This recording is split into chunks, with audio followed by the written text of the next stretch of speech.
Assalamualaikum warahmatullahi wabarakatuh. Halo guys, kembali lagi bersama saya Bobby Heren. Kita akan kembali komentari video hari ini dari Christian Smart 4078.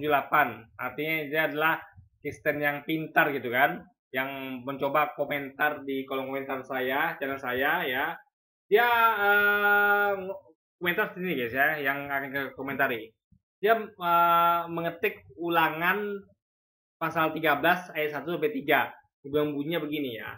Apabila di tengah-tengahmu ya muncul seorang nabi atau seorang pemimpi dan ia memberitahukan kepadamu suatu tanda atau mukjizat, ini dia berarti ngomong tentang Nabi Muhammad ya. Ingat ya, ini poinnya Nabi Muhammad ya.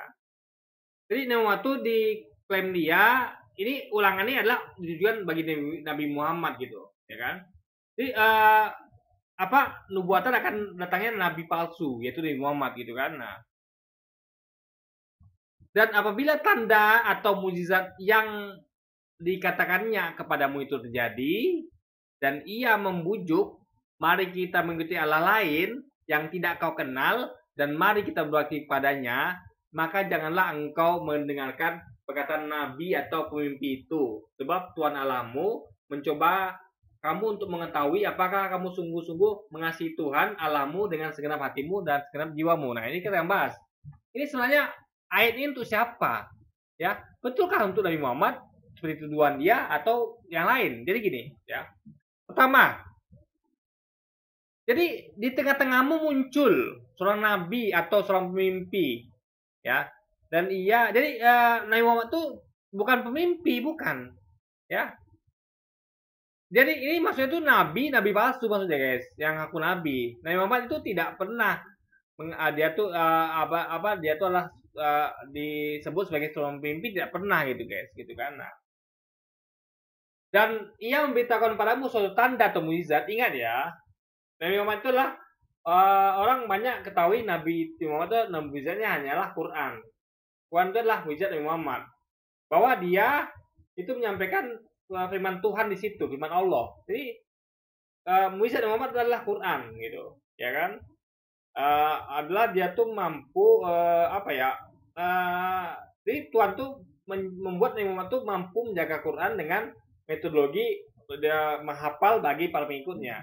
Beda dengan nabi-nabi lainnya tidak dihafal. Jadi itulah keistimewaan Nabi Muhammad itu kan. Nah, jadi kalau ngomong tentang tanah atau mukjizat itu tentu saja ya.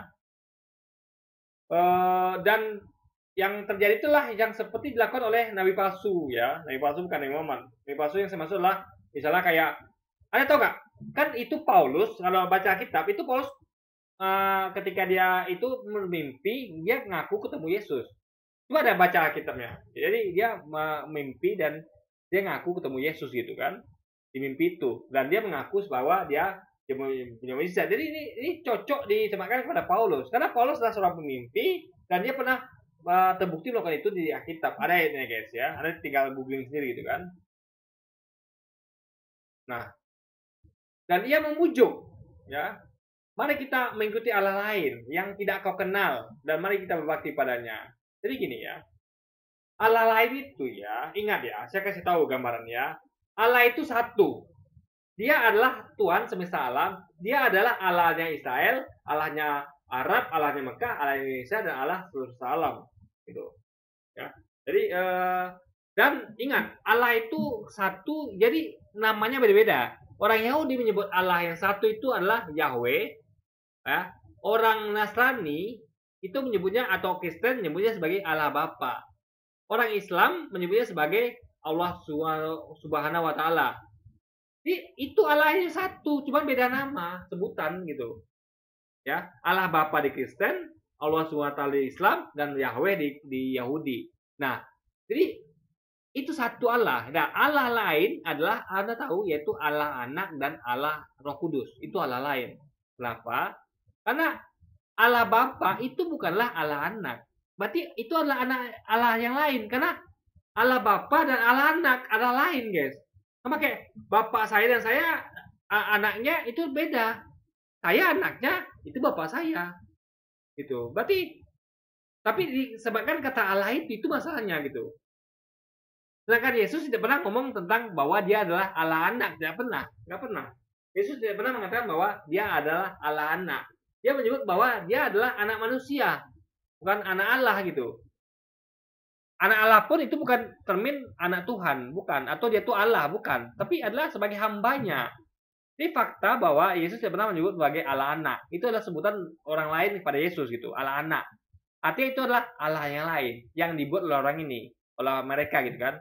Yang memang seperti dibuatkan di ayat ini itu, hati-hati gitu. Jadi Allah yang lain itu maksudnya adalah Allah yang di luar oknum Allah Bapa. Ya, Allah Bapa, jangan ada Allah lain.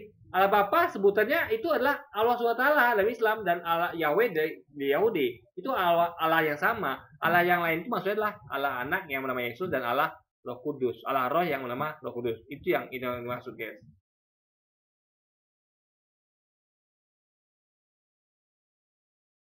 Maka janganlah engkau mendengarkan perkataan nabi atau pemimpi itu. Dan itu adalah kelakuannya Paulus. Paulus terbukti pernah dan dia tuh ada ayatnya yang tercatat dia tulis memang Paulus tuh bermimpi. Ngaku pura-pura mimpi dia ketemu Yesus dan dia mengatakan bahwa aku adalah orang yang diutus Yesus gitu.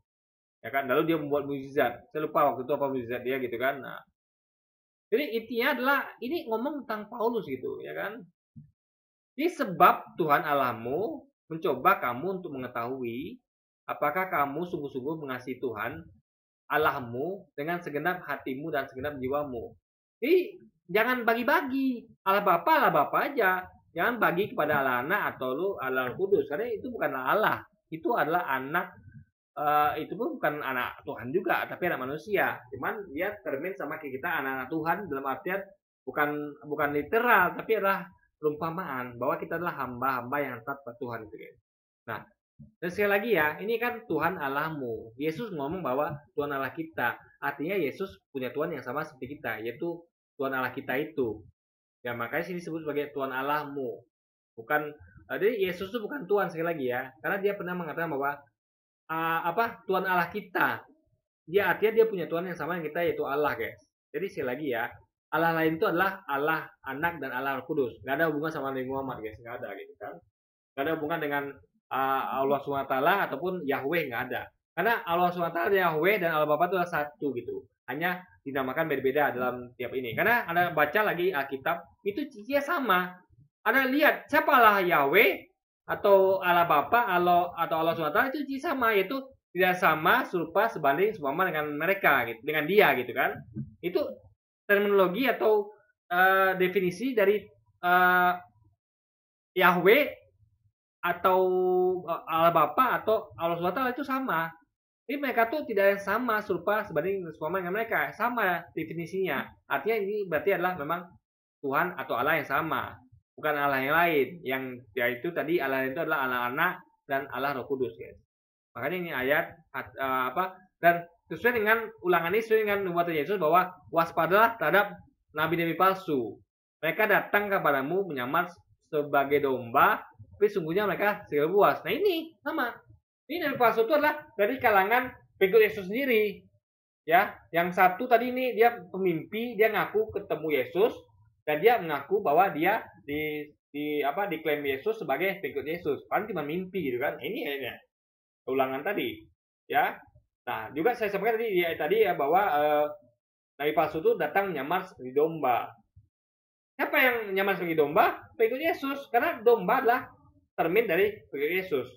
Bukan Nabi Muhammad. Nabi Muhammad itu kan adalah disebutnya kadrun, kadal gurun, kadang onta. Ini domba. Dan sejak kapan pula Nabi Muhammad itu menyamar sebagai domba? Yang menyamar sebagai domba itu kan Paulus dan kawan-kawannya gitu kan. Orang-orang yang mengaku sebagai pengikut Yesus. Dan mereka tuh mengaku memimpi ketemu Yesus. Nah itulah mereka. Mereka sebutnya pemimpi. Orang yang memang hobinya tuh klaim bahwa dia mimpi gitu guys. Nah itu logikanya. Nabi Muhammad itu tidak bermimpi. Memang betul-betul dia tuh memang diilhamikan di hatinya atau dia tuh memang ketemu langsung dengan malaikat yang membacakan ayat untuk dia gitu kan. Dan itu terbukti di Gua Hiro misalnya. Itu dia bukan dalam keadaan tidur. Beliau ketika menerima wahyu semuanya dalam keadaan beliau bangun gitu kan. Jadi beliau bukan seorang pemimpi. Gitu guys. Oke, ini mungkin sekian dulu aja video kali ini dan sampai jumpa lagi di video-video selanjutnya. Wassalamualaikum warahmatullahi wabarakatuh guys.